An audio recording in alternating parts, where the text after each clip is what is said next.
Hello, everyone. Welcome to Career Chronicles. This is Aishwarya Sabakar. Today, we have Aparna Ramesh from SAP Labs. And so, I guess we can get to know about her journey, some tips and strategies in order to get into SAP Labs. Before that,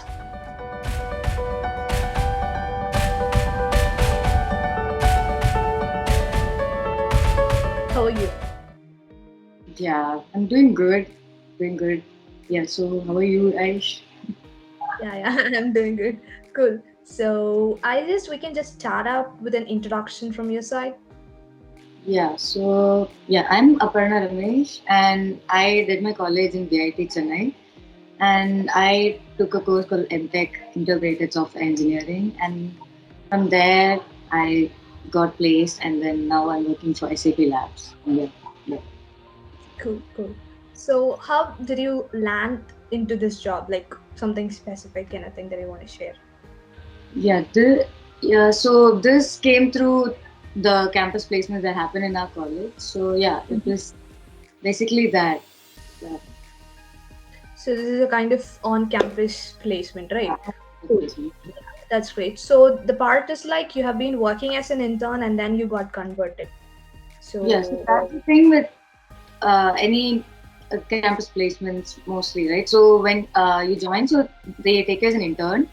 And Mhm. so, as in for me at least, I was working as an intern for 6 months, and then from there I was converted to full. It was converted to a full time job. So Great. So, like, how many rounds you had for the interview, and you can just tell like whether it was a kind of. I mean, you can just specify the difficulty level. Yeah.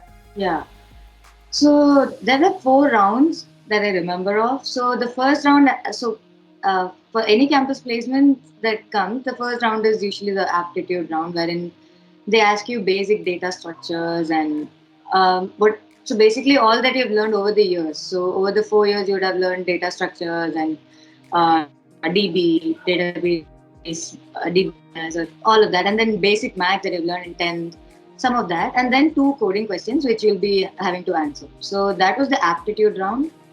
And then came the first technical round, wherein you were given a coding question and you had to live code it with the interviewer who's taking your interview. So you'll be given a question in some platform. So Mhm.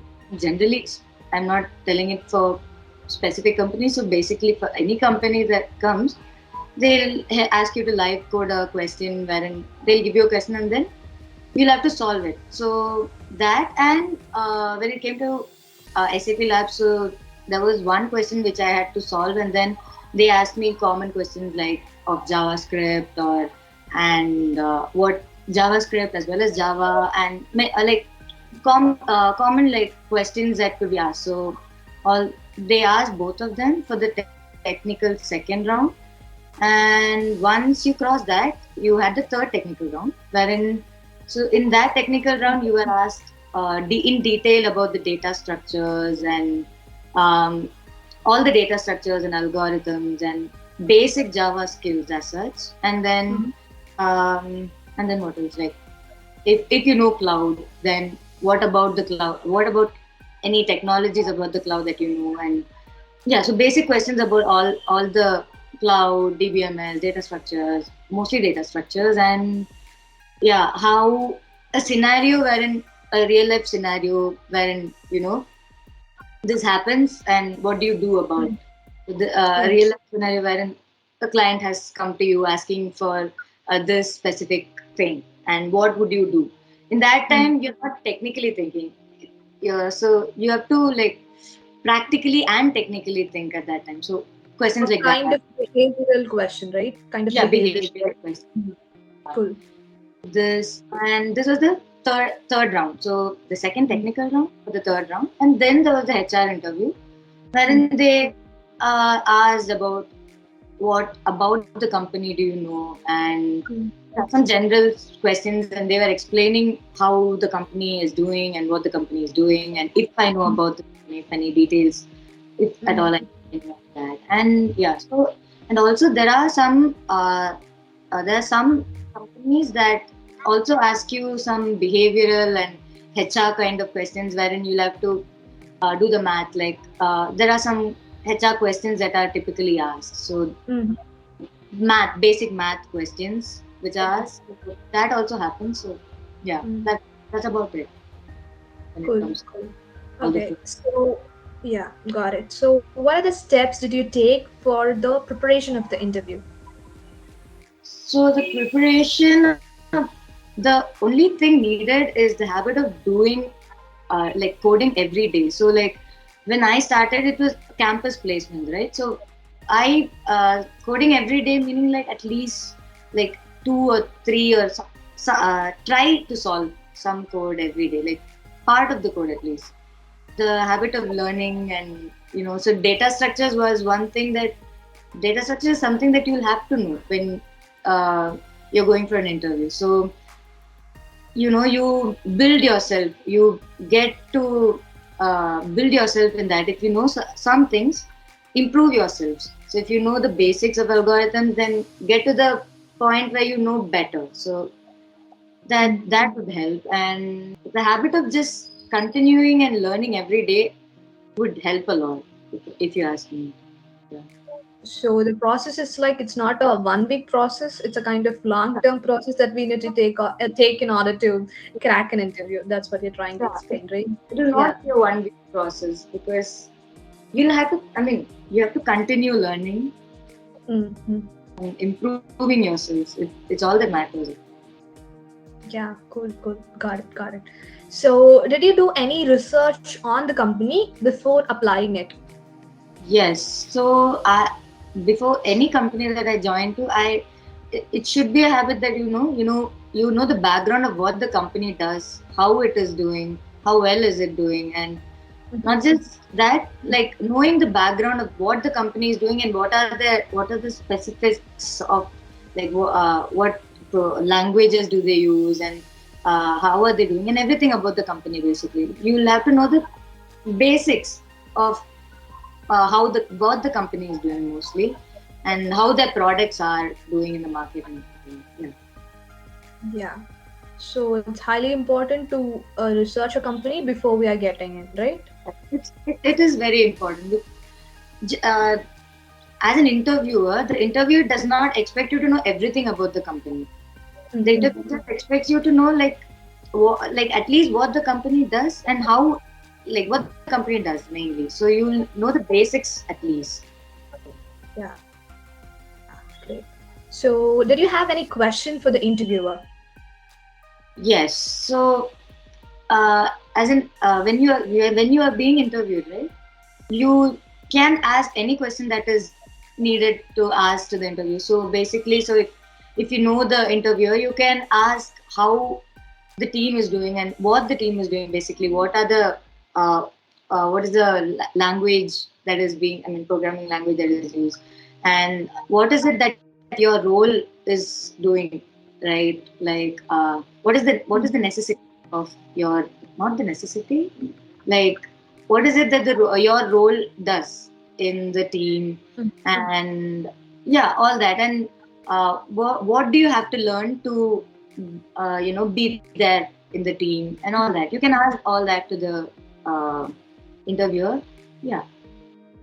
That's great. So, okay, so we can ask questions, right? So it should be kind of somewhat. The question should be mindful, if Mm, I say. So mindful questions must be asked. You cannot ask anything, but at the same time, you can ask in a way that they are comfortable answering you the questions. mm, Like, good, good. like for example, like what does he do in the team, or Mm, what is that he is doing? What is his expertise in, or like what is the role that I might be getting if I join the team? mm, All okay. these are mindful. So I think mindful questions are fine. You cannot ask anything. Mm, got it, got it. Cool. So, what are the required skills for your role? You feel these are the required skills are very important in my role that you think. So my role at least, so I am a full stack developer. So you have to know the good amount of UI front end and back end. So for UI, SAP UI5 and then Java, Spring Boot, and all that is the required skills for me.